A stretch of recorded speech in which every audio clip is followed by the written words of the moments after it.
Assalamualaikum warahmatullahi wabarakatuh. Saya Muhammad Septian Alfikri. Saya telah melakukan pembacaan secara bermakna terkait modul 4 yang berjudul Pedagogik Informatika, Prinsip Pedagogik HOTS, TPACK, dan Desain Pembelajaran. Lalu saya di sini akan menyampaikan hasil resume saya dan juga refleksi terhadap modul tersebut. Ada apa saja dalam modul ini? Yang pertama, prinsip-prinsip pedagogik. Yang kedua, pembelajaran berorientasi pada keterampilan berpikir tingkat tinggi. Integrasi pembelajaran dengan kerangka kerja tepat. Desain pembelajaran dan pengembangan modul ajar. Implementasi pembelajaran. Dan yang terakhir, proyek peer teaching atau micro teaching. Tujuan pembelajaran yang pertama yaitu mengembangkan kepribadian anak didiknya agar dapat melatih dan mengembangkan mental dan keterampilan sehingga mereka mampu menghadapi sebuah permasalahan. Mampu mengembangkan proses belajar kolaborasi terbimbing untuk membangun kemandirian dalam memecahkan kasus atau studi kasus.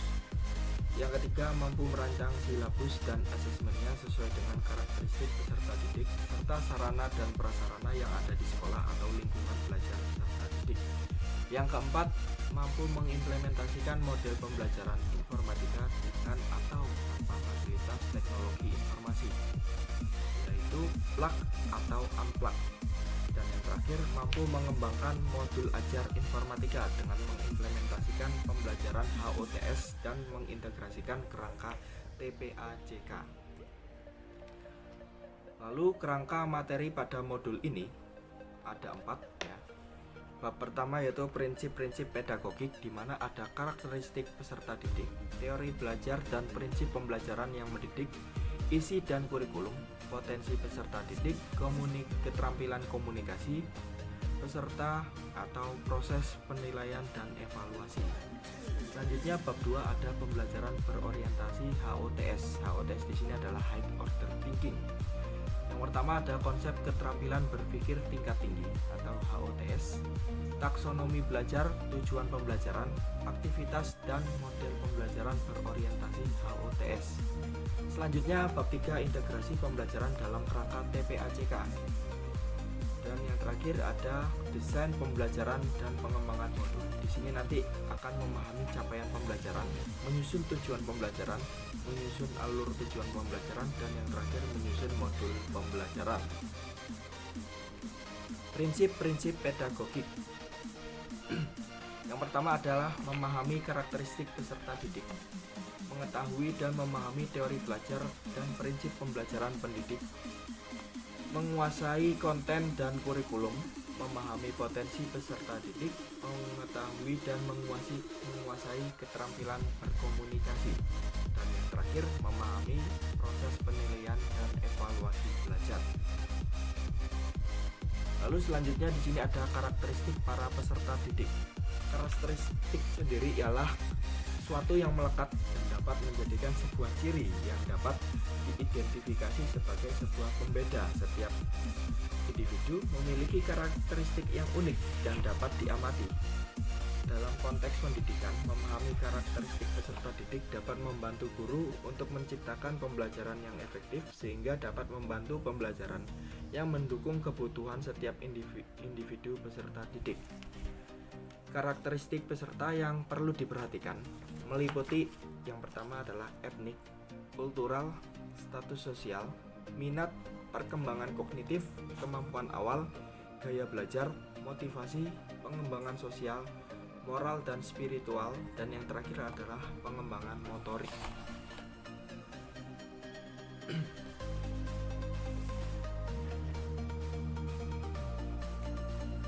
Teori belajar, prinsip pembelajaran yang mendidik. Yang pertama adalah teori belajar merupakan sebuah konsep kerangka yang dapat menjelaskan bagaimana proses-proses pembelajaran dilakukan dan bagaimana individu memperoleh pengetahuan dan mengalami perubahan perilaku sebagai dampak dan proses pembelajaran. Tujuan utama dari teori belajar adalah menjelaskan fenomena pembelajaran, mengidentifikasi faktor-faktor yang mempengaruhinya, dan memberikan pedoman untuk mendesain pengalaman pembelajaran yang efektif. Selanjutnya terdapat beberapa teori belajar yang dapat digunakan oleh guru ketika mendesain pembelajaran. Yang pertama ada teori belajar behavioristik, yang kedua ada teori belajar kognitif, dan yang ketiga teori belajar konstruktivisme, dan yang terakhir teori belajar humanistik. Ini masing-masing teori memiliki sebuah perbedaan. Yang pertama adalah teori behavioristik. Keck and Berliner merupakan orang yang membuat teori belajar behavioristik. Teori belajar ini berisi tentang perubahan tingkah laku yang terjadi karena pengalaman belajar. Pada aliran teori ini menekankan bahwa belajar merupakan interaksi antara stimulus dan juga respon. Mungkin contohnya adalah satu, perhatian guru terhadap peserta didik sangat penting yang dapat dilakukan. Nomor dua, lingkungan belajar harus diperhatikan. Selanjutnya, mengutamakan pembentukan tingkah laku dengan cara latihan dan pengulangan. Yang keempat, proses belajar mengajar harus dengan stimulus atau respon sehingga guru dapat mempersiapkan stimulus apa yang sesuai dengan kondisi pembelajaran, baik itu materi, tujuan pembelajaran, siswa, dan lingkungan belajar. Selanjutnya, teori kognitif. Teori ini memiliki prinsip bahwa ada hal lain yang berperan dalam pembelajaran. Tidak hanya bagaimana memberikan stimulus dan responnya oleh murid, tetapi ada proses pemikiran, perasaan, dan juga motivasi yang berperan dalam pembelajaran. Teori ini berbicara tentang manusia membangun kemampuan kognitifnya dengan motivasi yang dilakukan oleh diri sendiri terhadap lingkungannya. Contohnya adalah pembuatan materi pembelajaran harus disusun dengan pola atau logika sederhana dan kompleks. Selanjutnya, siswa bukanlah orang dewasa yang sudah mengerti dan mudah dalam berpikir. Oleh karena itu, guru harus memberikan pengarahan sesuai dengan usia murid atau peserta didiknya. Yang ketiga, setiap kegiatan pembelajaran harus memiliki makna. Terakhir, agar keberhasilan murid tercapai, maka guru perlu mengamati sebuah perbedaan yang ada pada setiap murid. Selanjutnya, teori belajar konstruktivisme. Teori ini adalah suatu usaha yang dilakukan untuk membangun tata hidup yang berbudaya modern. Teori ini berlandaskan pembelajaran kontekstual. Dengan kata lain, manusia membangun pengetahuan sedikit demi sedikit yang hasilnya disebarkan melalui konteks yang terbatas dan dalam waktu yang direncanakan. Adapun contohnya adalah saat mengajar sebaiknya memberikan kesempatan kepada murid agar dapat mengeluarkan pendapatnya dengan bahasanya sendiri. Yang kedua, murid diberikan waktu atau kesempatan untuk menceritakan pengalaman agar menjadi murid yang lebih kreatif dan imajinatif. Yang ketiga, lingkungan belajar mengajar harus kondusif agar murid bisa belajar dengan maksimal. Yang terakhir selanjutnya adalah teori humanistik. Teori belajar humanistik lebih cenderung melihat perkembangan pengetahuan dari sisi kepribadian manusia.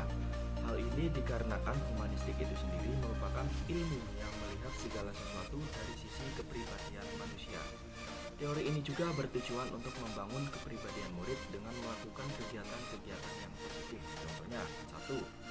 Guru berusaha untuk menyusun dan mempersiapkan materi-materi pembelajaran lebih banyak agar tujuan belajar mengajar tercapai. 2.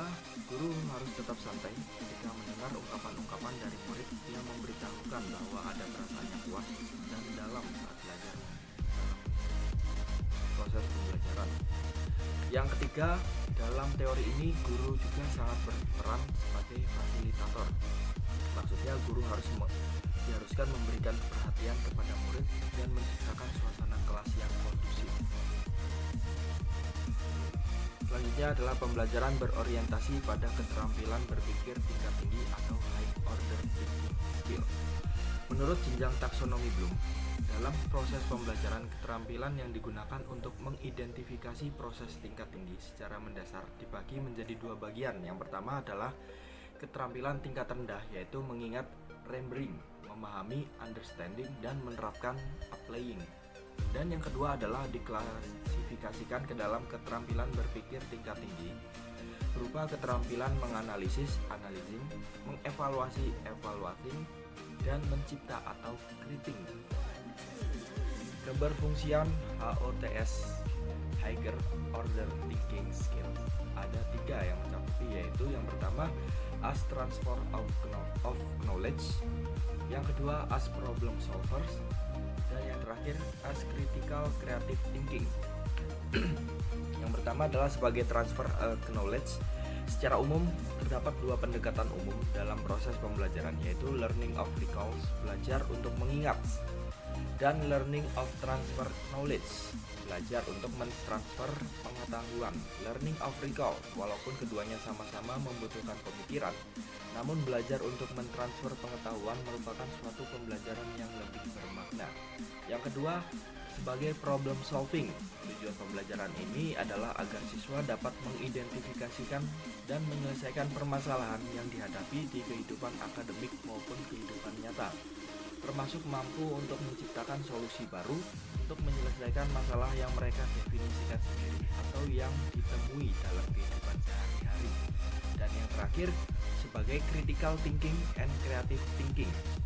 Critical thinking adalah kemampuan melakukan penalaran atau berpikir reflektif untuk fokus dalam memutuskan apa yang diyakini atau yang akan dilakukan, itu menurut Norris dan Ennis tahun 1989. Tujuan pembelajaran high order thinking as critical adalah mengajarkan siswa untuk melakukan penalaran, merenung, membuat keputusan yang tepat. Selanjutnya, integrasi pembelajaran dengan kerangka TPACK. Di sini ada tiga komponen yang mendasari kerangka TPACK. Yang pertama adalah pengetahuan tentang konten atau content knowledge, yaitu pengetahuan guru terhadap konsep atau materi pelajaran yang menjadi tanggung jawab guru. Yang kedua, pengetahuan tentang pedagogi atau pedagogical knowledge, pengetahuan guru tentang berbagai praktik instruksional, strategi, dan metode pembelajaran. Dan yang terakhir, pengetahuan tentang teknologi atau teknologi knowledge, pengetahuan guru tentang teknologi tradisional dan teknologi yang baru dapat diintegrasikan ke dalam kurikulum. Selanjutnya, desain pembelajaran dan pengembangan modul ajar. Desain pembelajaran adalah pengembangan pengajaran secara sistematik yang digunakan secara khusus teori-teori pembelajaran untuk menjamin kualitas pembelajaran yang meliputi 1. Ruang lingkup satuan pendidikan, yaitu penyusun ATP alur tujuan pembelajaran atau silabus. Ruang lingkup kelas, penyusunan modul ajar atau rencana pelaksanaan pembelajaran. Selanjutnya, desain pembelajaran memiliki beberapa komponen utama.